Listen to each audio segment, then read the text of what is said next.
In placid skies over central Canada, Air Canada Flight 143 is just past the halfway mark of its journey from Montreal to Edmonton, Alberta. Good evening, ladies and gentlemen. This is your first officer. The plane is carrying 61 passengers and 8 crew members. Beautiful day. Clear, temperature of 24 degrees Celsius. It's July the 23rd, 1983. There, that's coming along, huh? Rick Dion is an Air Canada maintenance engineer. I was going to Edmonton with my wife Pearl and my young son Chris, who was 4 years old, and this was the beginning of a 2-week vacation for us, and we were all pretty excited about going on this new airplane. Compliment of the captain. Oh, hey, Rob, thanks. Whenever you want to come up to the flight deck. This was my first flight on a modern 767, as the company had just acquired them. I'll be back in a minute, okay? I was interested in going to the cockpit to see all this new technology fit in with the work that I did on aircraft. The captain on this flight is Bob Pearson. He's 48 years old, and he's spent more than 15,000 hours in the air. His first officer is Maurice Quintal, who has more than 7,000 hours of flying time. Come on in. Pardon me, gentlemen. Rick. I knew Bob Pearson from the small flying club that I attended in St. Lazare, and he was actually one of the local pilots there that used to do some gliding, and he also flew the ultralight lasers. We had departed heading northwest, a nice clear sunny day in July. We're flight plan at 39,000 feet. There were a few airplanes that flew that high in 1983. And we requested 41,000 feet, which got us further above the jet stream out of the west. The crew may have accumulated a lot of hours in the air, but very few in this plane. It's Boeing's latest and most advanced wide-body jet, the 767. An army of microprocessors in the belly of the plane automates so many functions that the flight engineer's job has been eliminated. This is one of 4 767s that Air Canada has recently acquired. The plane itself has only 150 hours on it. Quite a difference here, huh? Oh, yeah. Reset on and start here. The cockpit is different in that all the old instrumentation that we're accustomed to, mostly that was all gone. It was all CRT display, like small TV screens. It was a new high-tech airplane, which involved quite a change for the crew and the maintenance personnel, people handling it. This is a new aircraft for both the captain and I. At the time, I had 75 hours on that airplane, so everything was new for me. Pilots and maintenance crews are both still getting to know this airliner. Well, then we get that same condition. Captain Pearson explains to Dion how he handled a small problem with the engines on an earlier flight. It comes back down to low stage, and we just carry on. You know, that brings up an interesting... Fuel pressure. Why would that be? Whoa. A warning alerts the crew to critically low pressure at one of the plane's fuel pumps. Something's wrong with the fuel pump. The 767 has 3 main fuel tanks, 2 in the wings, which are always used, and 1 in the center, only used on long-distance flights. Electric fuel pumps draw fuel from each tank and feed it to the plane's 2 engines. The low-pressure warning could mean that one of the pumps needs maintenance, but it could also be a more serious issue, a lack of fuel to be pumped. That forward fuel pump. It's just a bloody pump failing, I can tell you that.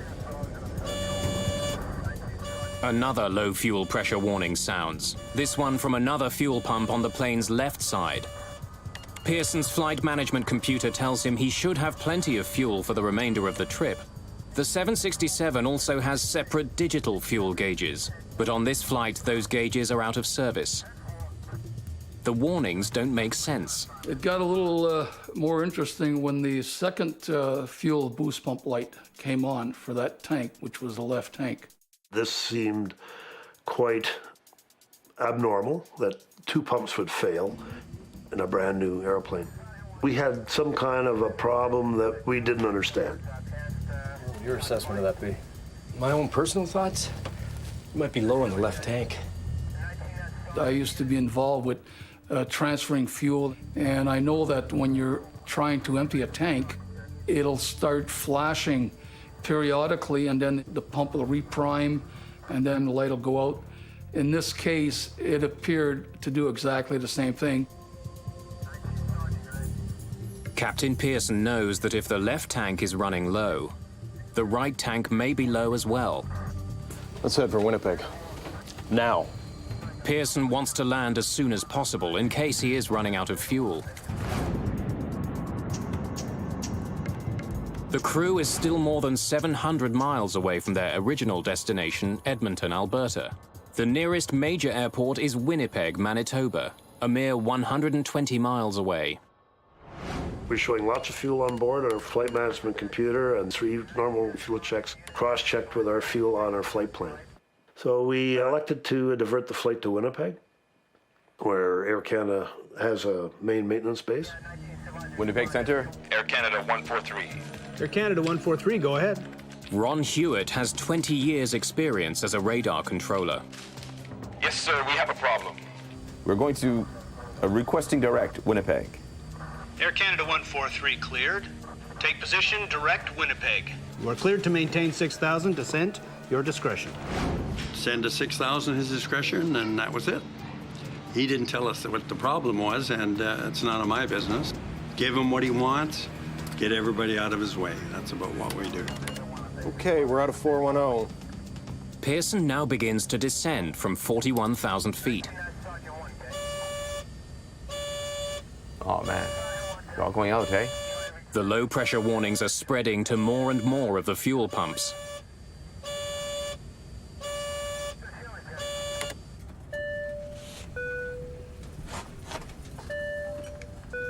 Quintal instructs the cabin crew to prepare for an emergency landing.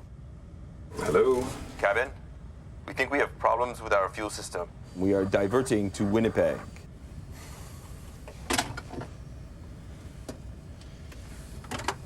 All flight attendants to front galley, please. I hope this is just false warnings.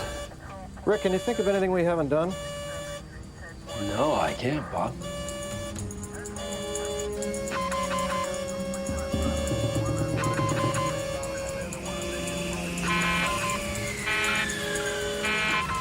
Okay. We've lost the left engine. Losing an engine erases any doubt. Flight 143 is in fact running out of fuel. Okay, checklist. Single engine landing. Pearson is trained to land a 767 with one engine. No one has ever tried landing with none. He scrambles to get his plane down so that he doesn't become the first. With only one engine powering Air Canada Flight 143, and with the possibility of the other engine shutting down, the crew prepares the passengers for the worst. Ladies and gentlemen, this is your in-charge flight attendant speaking. Due to mechanical problems, we'll be preparing for an emergency landing. Please return to your seats and fasten your seat belts. Your crew is fully trained to deal with this situation, and as you may have noticed, some crew members have already started to prepare the aircraft. I had no idea, like the rest of my crew members, that there was a problem with fuel. I had no idea why we were going to Winnipeg. Approach and landing. Flaps will be 20. Right. Ground flap override. As they're doing that drill, the right-hand fuel pump low pressure light was flashing as well, much like it did on the left. They were quite busy carrying out the first engine out, not watching the pump lights, which was right at my eyebrow, so I kind of knew that that one there was going to shut down too. What was that?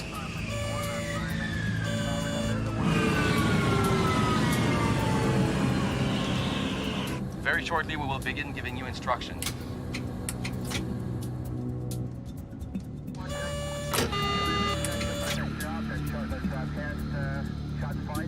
How come I have no instruments? Our beautiful colored engine and flight instrument displays simply went black. Ladies and gentlemen, please remain calm. Please follow our instructions.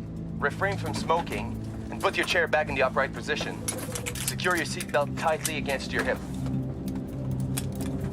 It's exactly what Pearson had feared. He's lost both engines. At 26,500 feet, still 75 miles from the nearest major airport, he's out of fuel. Winnipeg, Air Canada 143. Air Canada 143, go ahead. Just lost both engines. When both engines shut off, I think he said, "Holy, I'm talking to a dead man."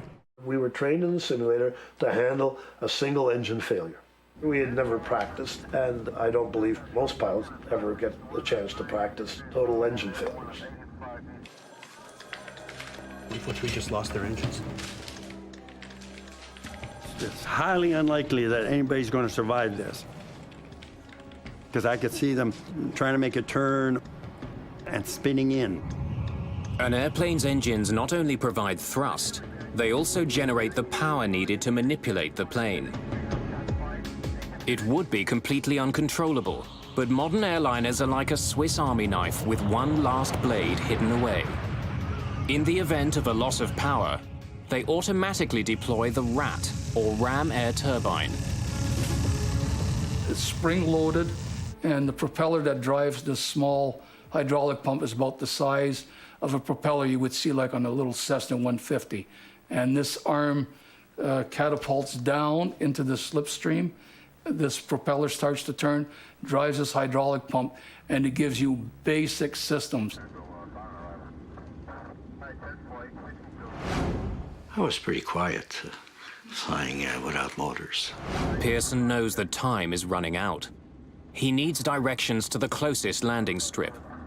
143, this is a Mayday, and we require a vector on to the closest available runway. 143, we copy that all okay. But the loss of the plane's engines has had an unexpected consequence at air traffic control.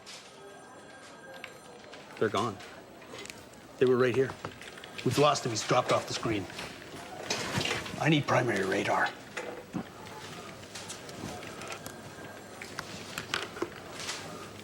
Uh, 143, we've lost your transponder return and are attempting to pick up your target now. We work on transponder, it's called secondary radar. We take the pilot signal to paint the aircraft.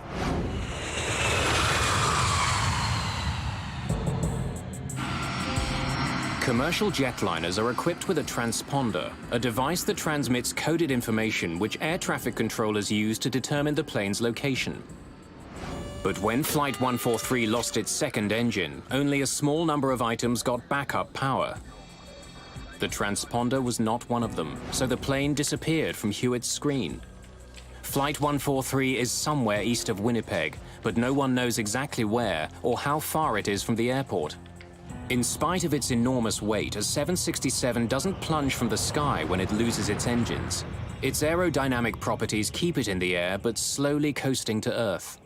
And I was trying to figure how many miles we were moving ahead versus how many thousands of feet we were dropping. But Quintal doesn't have the instruments which provide the information he needs to make that calculation. Since he lost the plane's signal, Hewitt can't give Quintal that information either. Controllers hurriedly work to rig up a way to find the plane. Just before landing, you will hear the command, brace for landing. Brace immediately and stay braced until the plane comes to a complete stop. There are two ways to brace. One, bend forward. Raise your arms and hands against the seat back. Bryce Bell is a businessman on his way home to Edmonton. As soon as they announced that we were making an unscheduled stop in Winnipeg, I immediately wished I hadn't had the 2 drinks that I'd had, because I thought, you're going to have a split second here, and this plane's going to explode in flame, and the decision you make in that split second will depend on how alert you are. Okay, please put your personal belongings in the seat back pocket. The response of the passengers when we were doing the emergency briefing was basically alert. They were looking at us, they were paying attention to every word we were saying. I couldn't have had better passengers. I think that's him. Let's say that's him. Because their modern equipment can't see Air Canada 143, the controllers switch to old-fashioned radar, which doesn't need a transponder to locate planes. I got to turn up my true radar, the reflective radar, which is not nearly as good. And we don't use it at all if we can help it. Okay, I got it. 65 from Winnipeg, 45 from Gimli. 143.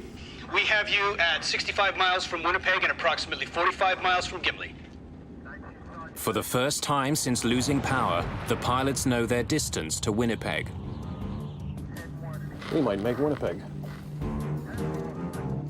Quintal, however, thinks that Gimli is a safer bet. Gimli, Manitoba has a decommissioned Air Force base. It's about 20 miles closer than Winnipeg. As luck would have it, Maurice Quintal trained at Gimli while in the armed forces. He knows it well. 45 miles to Gimli. That is a long runway. Is there emergency equipment at Gimli? Negative emergency equipment at all. Just one runway available, I believe. And no control tower and no information on it. Pearson must consider the possibility of a crash landing. If he has any chance of making it to Winnipeg, which has full emergency support, he knows he must try for it. Okay, then we would prefer Winnipeg. Fine. 143, continue your present heading. We all reacted very businesslike and say something specifically to the situation, but never would we ever look at each other. I think we were all afraid that we might break down. Parents were hugging their little kids, and people were busy scribbling away, which I found out afterwards where they were writing their notes to loved ones and their wills and all kinds of things like that. It was pretty nerve-wracking. 143, a question if you have the time. Okay, go ahead. Total number of persons on board, please. The actual number of people on board is 69, but Quintal is overtaxed. He gives a lower number in error. I have 33 people on board, including the crew. Okay. I have to ask if Soul's on board. I know he's busy. I don't want to ask him questions, but I have to. This thing can go down in the lake or the field. And I remember thinking, great. I know this airplane carries about 300 people. At least it's not 300. It was about regrets. It was about things I hadn't done in my life. It was about ways I've treated the odd person here or there that I wish I'd treated more gently. It was about how stupid I was at some of the things I used to make big issues out of that are so insignificant when it really comes down to what real reality is about. It was pretty devastating. And I remember telling a mother with a baby, and I had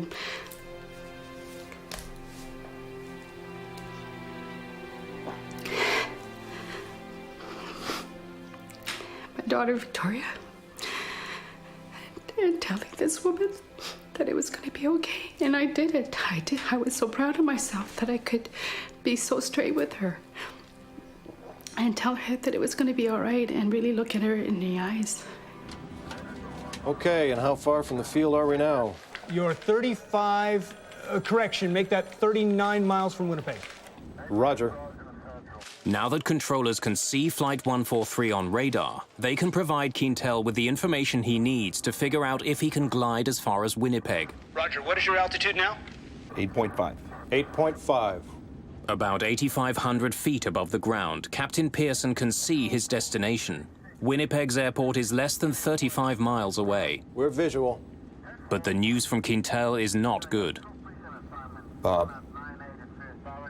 Maurice was calmly keeping track of our distance by input from Winnipeg Air Traffic Control and our altitude, and calculated our profile and came to the conclusion that we might not make the runway in Winnipeg. We can last maybe another 20 miles. We're not going to make Winnipeg. Quintal has calculated that at the rate they're falling, they would hit the ground a full 15 miles short of the runway. How far are we from Gimli? You're approximately 12 miles from Gimli right now. Where is it? Which way is he moving? On your right. Turn right to a heading of 345. I would say you have 10 miles to fly. Okay, fine. We're gonna go there. I'm gonna go check on my family. You guys don't need me up here right now, huh? No, we're okay.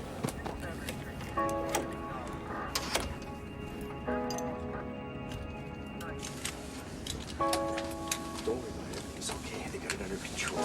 Just make sure your seatbelts are tight, all right?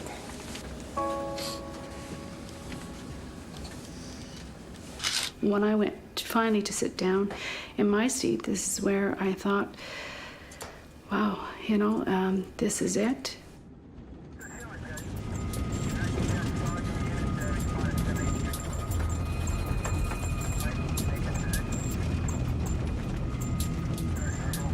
Landing gear down. Roger. First Officer Quintal lowers the landing gear. Because there's no hydraulic power, Quintal does what's known as a gravity drop, letting the gear's own weight drop and lock it into place. The two main gear are heavy, they fall immediately, and two green lights confirm they've locked. But the nose gear is lighter, it doesn't lock. We could hear the main gear clearly, falling and locking. I was not aware that the nose gear was not down and locked. It was sort of a last minute, and if it's something that you cannot control, you don't talk about it, you don't mention it, The main thing was bring the aircraft on the runway. 5 miles to touchdown. Roger. We have the field in sight. 5 miles from Gimli, Pearson and Quintal finally see a runway they can land on. But there's a problem. We're too close, huh? It's going to be too steep, too fast. Yeah, I know. Pearson is almost at the runway, but he's much too high above it. If he comes down at a normal descent rate, he'll miss the landing strip. But if he comes down steeply, his plane will gather a dangerous amount of speed. He won't be able to stop before the end of the runway. In a normal approach, we have leading edge and trailing edge flaps, which allow us to slow the airplane down and fly at a slower speed safely. We did not have those flaps as they run off the main hydraulic system. So what are we going to do? So we discussed, we had two possibilities. One of them was to do a 360-degree turn and lose the excess of altitude. On the other hand, I thought it would take about 3 minutes, and we were already descending at the rate of 2,500 feet a minute. Only about 3,000 feet above the ground, the plane doesn't have enough altitude to make a full circle. It would hit the ground before making it back to the landing strip. Pearson chooses a second option. Well, I guess I'll just slip it.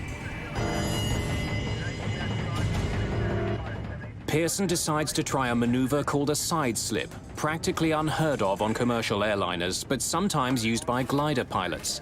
And Bob Pearson has a lot of experience flying gliders. I'm just gonna slip it down till we're almost down at the runway, and I'll straighten it out. Okay. Side slipping involves what's known as crossing the controls. Here we go. Pearson plans to force the aircraft into a sideways freefall, allowing it to drop quickly without increasing its forward airspeed. Pearson has never actually performed a side slip in a glider, but he's attempting one now in a Boeing 767. The only way that I could control our speed and our descent profile with the runway was to induce drag in the fuselage by cross-controlling the rudder and the elevators on the tail and the ailerons and the wingtips, and cause the aircraft into a crab configuration. Then I could vary that to increase or decrease our speed or increase or decrease our descent rate. Pearson controls the plane's descent by using his rudders and ailerons to change the angle of the plane. Crossing the controls involves tipping the wings in one direction, but turning the aircraft in the opposite direction, pushing it sideways into the oncoming air. As Flight 143 begins to drop towards the Earth, Quintal is about to discover something he did not expect. The runway he trained at 15 years ago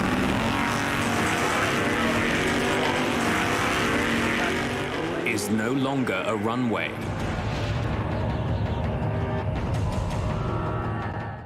Captain Bob Pearson is out of fuel, out of engines, out of options. If he can't line up with the runway at Gimli, he doesn't get a second chance.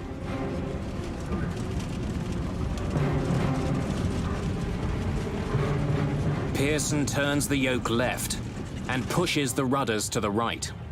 The plane slips to its left. We're sitting in the center, which is the heart of the airplane where it starts, so it's pretty solid there. I thought there's a real good chance here that we'll be all right. However, when he put the airplane into a side slip, all that went out the window because I figured, oh, if he hits a wing or something, it starts to catapult and roll. That's not going to work anymore. The 767 loses altitude quickly, plowing sideways through the air. When I looked to the left of the aircraft, I was looking directly at the ground because the airplane is angled quite, about maybe 60 degrees of banks. The bank angle was quite high and the nose of the aircraft was quite high. And it was an awkward moment, and if it was awkward for me, I can imagine for the passengers, it must really have felt odd. I saw a sand trap from this golf course, and I thought, we're going to crash. Pearson must maintain a crucial balance. He's got to slow the plane enough to be able to land safely. But if he slows down too much, the airliner could lose its lift and plummet to the ground. When a pilot is normally landing an airplane, he's maneuvering the flight controls and operating the thrust levers pretty continuously on most landings. And so I was doing the same thing without the thrust levers. This is where I thought of my daughter Victoria being alone with my husband, and how he was going to cope with our daughter, and how she was going to cope without having a mom.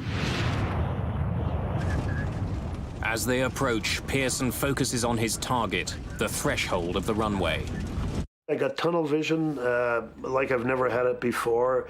It was just our speed and our relationship with the threshold of the runway. But now, only hundreds of feet from the ground, Quintal sees that their troubles are far from over. The Gimli landing strip has been converted into a drag racing strip. Today is Saturday, and it's not just a race day. It's a family day on the Gimli strip. Racing is done for the day, but the airfield is filled with members of the local sports car club, camping out with their families for the weekend.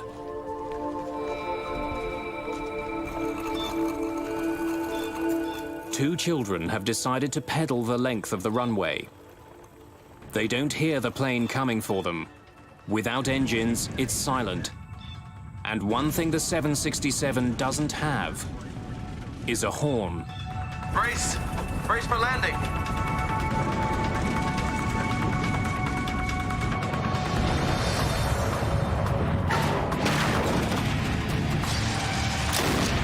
The nose hit with quite a bang on the runway. Sounded like a shotgun going off at our feet. The front landing gear gives out immediately. Pearson brakes hard. Two tires blow out. The bottom of the right engine scrapes the runway. I was a robot. There was just no emotion at all. Finally, Pearson sees what's in their path. And I looked up and I could see two boys on bicycles. They must have been probably about 1,000 feet down the runway from our position when I saw them. And then at one point, I can see he raised his head, and he's surprised. Here's this big aircraft. I can still remember the look of terror on their faces. So they were close enough for me to see that. With no nose gear to steer with, Pearson's only hope of driving the plane left or right is by varying the brake pressure on the two main landing gear. That's when my heart started to pitter-patter a little bit. The kids panic and try to outrun a plane that's traveling about 200 miles an hour. I knew I couldn't take the airplane into these boys, and I was going to take it off into the grass on the right side. There were campers along the west side of the runway that I didn't notice until after we'd touched down, and the nose was on the ground, and I can still remember out the left side, people standing by their barbecues. Dino Calvert is at the track with his friends for a weekend of racing. One of the gentlemen in the pits suddenly jumped in his car and he took off. And I thought, well, you don't drive like that in the pits usually. And I looked up and all I could see was smoke rising. Pearson does all he can to stop the plane in time. Holy crow!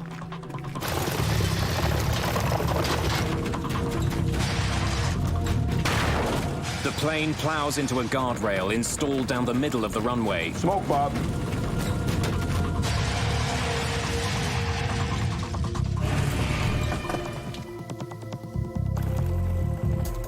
"17 minutes after running out of fuel, Air Canada Flight 143 comes to a final stop on the ground. Yeah? You okay? Somebody yelled, Yahoo or something, and then people started applauding. And we were so grateful. We made it. When you believe that you're going to crash, you do believe that the airplane is going to break apart, you're going to have fire. Evacuate! Evacuate! Evacuate! All right, let's go. We got to get up. Thick smoke is quickly filling the cabin. The crew doesn't take any chances. They want everyone off the plane as quickly as possible. There was a sense of joy, and then a panic, kind of. It seemed to go in waves, and then a panic saying, we got to get out of here. We got to get out of here. Less than 2 months earlier, an Air Canada DC-9 made a successful emergency landing in Cincinnati, only to burst into flames on the tarmac before all the passengers could get off. 23 people died. The crew and passengers of this flight want to avoid a similar fate. It took maybe just a few seconds to come up to a full halt on the runway, but the cockpit was full of smoke. Passenger evacuation checklist. Passenger checklist. Fuel shut off. Off. Cabin depressurized. Electrics off. Electrics off. Checklist complete. Time to get out of here.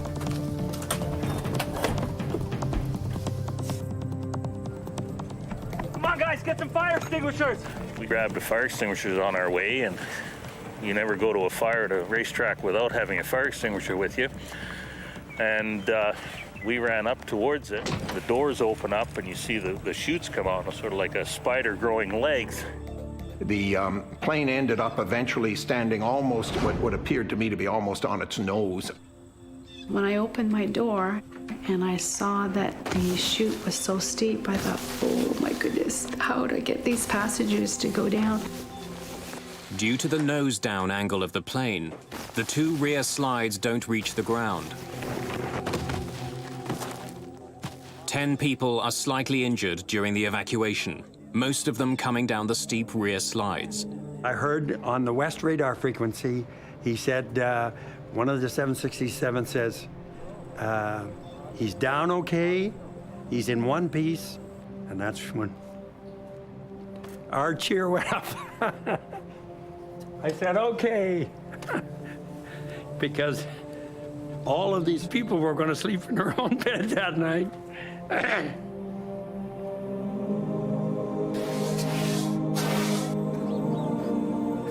There's still a lot of smoke coming from the plane's nose. Turned out it was about 6 inches of insulation between the inner and outer skins. From friction, that was starting to burn. The flight attendants have good news. All 61 passengers have made it off the plane. There's not so much as a single serious injury. Come on, give you a hand. Yeah, extinguisher.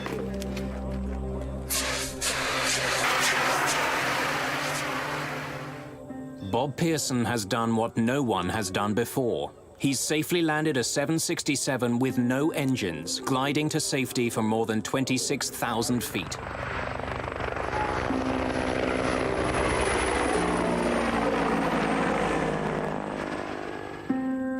Air Canada Flight 143 glided... The event makes international headlines immediately. People are already asking how one of the most sophisticated passenger planes in the world could have run out of fuel. Sliding down emergency chutes.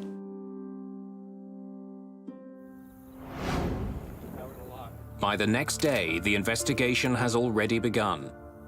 Bill Taylor and Diane Rochelot of Canada's Aviation Safety Bureau are among the first investigators at the scene. I was a junior mechanical engineering at the time. I had been working for Transport Canada for a year. Going to the field for the first time was very exciting. It was new. It was a major aircraft. Once we got into the fuel quantity indicating system, I actually left Diane to deal with the specifics of the computer system. First, Bill Taylor needs to confirm what everyone has been telling him, that the plane is out of fuel. Investigators drained the tanks, collecting less than 17 gallons of fuel. The 767 can hold almost 24,000 gallons. It's like having 5 tablespoons of fuel in a mid-sized car. Taylor next needs to examine the possibility that the fuel leaked out during the flight. The other checks involve looking for any evidence of fuel having been lost. I even went so far as to go into what they call the dry bay of the aircraft. I'm a bit claustrophobic, so I really wasn't too enthused about going up in there, but I crawled up and had a look around with a flashlight and confirmed that there was no evidence of fuel having been lost in there. That leaves Taylor with only one conclusion. Flight 143 took off without enough fuel. Now investigators need to find out why. It's in one piece.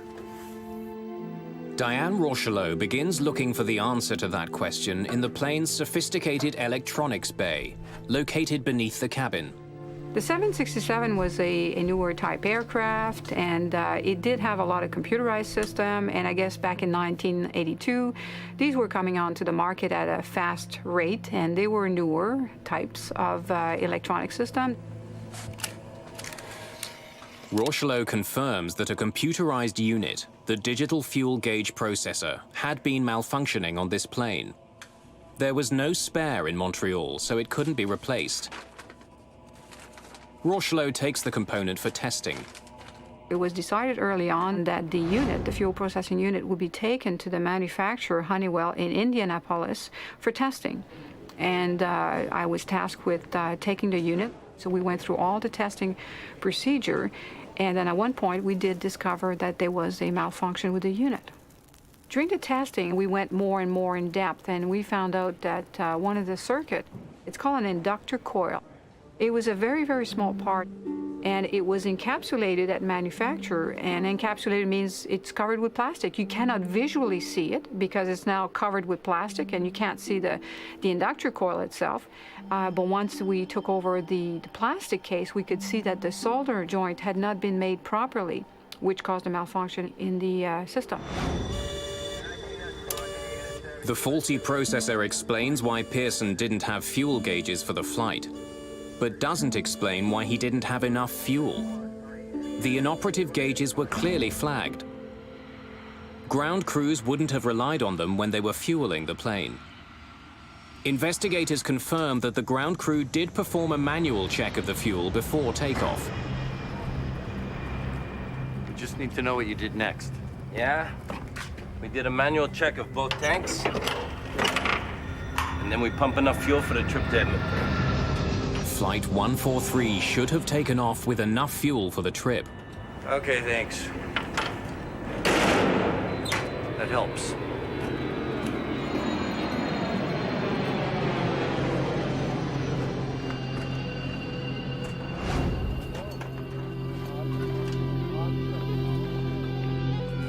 Investigators now have to figure out how one of the world's most advanced jetliners took off with half the fuel necessary for its flight.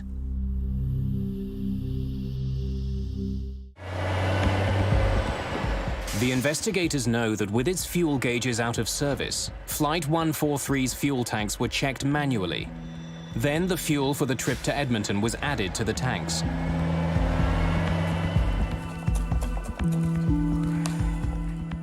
But before the plane could be given more fuel, a crucial calculation had to be carried out. Pilots need to know the weight of the fuel on their plane.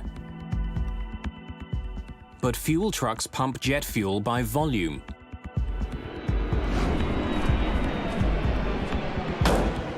In order for pilots and fuelers to communicate, a simple routine translation between volume and weight has to be made.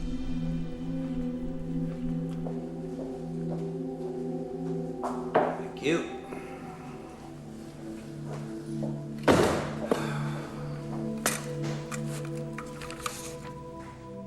Investigators check and double-check that math.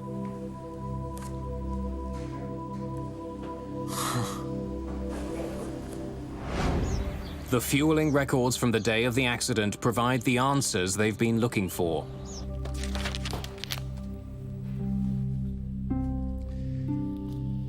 This is a typical fueling record. But when investigators examine the calculations for Flight 143... And this is from Flight 143. They look anything but straightforward. The document clearly shows the amount of fuel in the right and left tanks, but investigators are troubled by two particular numbers. One converts volume to kilograms, the other converts it to pounds. He shouldn't have been using both. So did you convert to pounds or to kilograms? To pound? Oh, to kilo. Can I see that again? Further interviews with the technicians and crew reveal that the events on Flight 143 Now I don't know what I did. were caused by human error involving poor calculations and ultimately inadequate training. Okay, fellas, we've finished with the fuel. The technicians refueling Flight 143 got muddled in their calculations while converting the volume coming out of the fuel truck to the weight of the fuel in the plane's tanks. No one who saw the calculations that day noticed the basic error.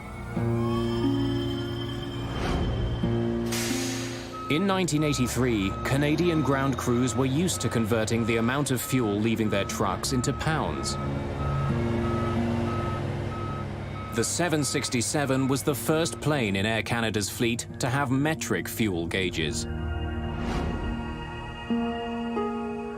Its fuel should have been measured not in pounds, but in kilograms, which requires a different calculation. Flight 143 needed 22,300 kilograms of fuel for the trip. But pilots and technicians let it leave with 22,300 pounds instead. Because a pound is about half a kilogram, the plane only got half the fuel it required, which explains why Pearson's flight computer told him he had plenty of fuel. He entered the wrong amount of fuel to start with. In the past, the flight engineer calculated the fuel loads. This accident raised an important question. Whose job was it with the two-man crew? Better training is definitely an issue in an incident such as that. If everyone is trained and the lines are drawn as to who's responsible for what, then there's no ambiguity on it. People know what they're responsible for. In this case, it was sort of open-ended. We weren't aware who was responsible for the final say on this field stuff. A subsequent inquiry found that none of those involved that day was trained in metric calculations. Not the ground technicians, not the pilots. I had not received any, neither of us had received any training at all on doing these calculations. The computer that had replaced the 767's flight engineer was broken, and no one knew who should be doing its job. Air Canada 143 was essentially down a man. And the goal is to prevent a recurrence of this particular event. And also, we also find out other systems that might have been either at fault or maybe they could cause a problem in the future, and you do try to prevent recurrence. All right. It took a string of mechanical and human failures for Flight 143 to run out of fuel. But another failure that day may have saved some lives. If the plane's nose gear had not collapsed, it would have taken Pearson much longer to stop. The plane could have slid into the people who were at the strip that day, which would have had catastrophic results. There could have been more injuries or even loss of life. Pearson and Quintal were partly blamed for their roles in the incident. A government inquiry recommended that Air Canada re-evaluate the training of flight crews and ground technicians in metric fuel conversions. It also recommended that the airline keep more spare parts, such as fuel gauge processors. Rick Dion retired in 2003 after a long career as Air Canada's coordinator of maintenance control. First Officer Maurice Quintal was promoted to captain in 1989. Captain Bob Pearson went on to fly 10 more years for Air Canada, his experience at Gimli shaping the rest of his career as a commercial pilot. This experience affected me mostly by making me more relaxed as a pilot, giving me the feeling that as much as I've trained for all those years, that there's always that question about how you're going to perform when the chips are down, and I now have the feeling that no matter what, as long as an aircraft stayed together, I would get it safely back on the ground. And so it's been a relaxing experience. It's the knowledge that you know under stress you can perform. Before that, you don't know. You just hope you will, and you train for it, but you never know. With the things that they had to deal with was magnificent. I think that got proven in the simulator in Vancouver. They tried out this same circumstances with several crews, and they all crashed. Probably the most important thing that came out of it was a realization that when something new is introduced, special attention and training needs to be accomplished for people to be aware what they're dealing with. When we had landed and the airplane was all in one piece, I thought, wow, I got another chance to fly again. Because of a tragedy like that, once you take your deck of cards and fire it in the air, you're truly free. And I guess from that point of view, Gimli I find it very difficult to say, but Gimli was maybe almost the best thing that ever happened to me, next to meeting my wonderful wife and marrying her. 2 days after the landing at Gimli, Air Canada's 767 was back in the air on its way to Winnipeg for repairs. A quarter century later, that same plane is still in service, and it still carries the nickname that Bob Pearson earned it, the Gimli Glider.